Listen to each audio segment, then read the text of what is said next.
Tunategemea ukishatoa jino kuanzia siku ya 3, ya 4 na ya 5, mtu anakuwa yuko free from pain, ama anakuwa hana maumivu. Sasa kitendo cha kuendelea kupata maumivu kuanzia siku ya 3 na kuendelea ni ishara ya kwamba tayari wewe pengo lako halijapona.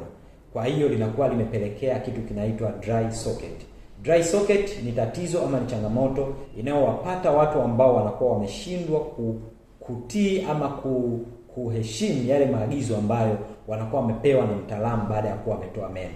Sasa unapopata changamoto hii, watu wengi wamekuwa wanajikuta kwenye mtego wa kuendelea kutumia dawa hasa anti-pain kwa muda mrefu, na mara nyingi hii inakuwa haina matokeo mazuri, kwa sababu kitu kinachosababisha usipone ama kinachosababisha maumivu makali ni kwa sababu jino lako linakuwa liko infected. Kwa hiyo unakuwa hauponi.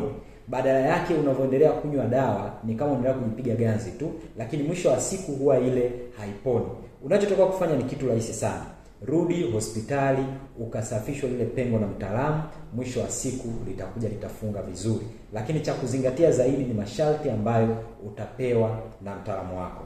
Hebu niambie wewe, imekupata hii ukiwa wapi na mwaka gani na lini, na ulitumia anti-pain kwa muda gani?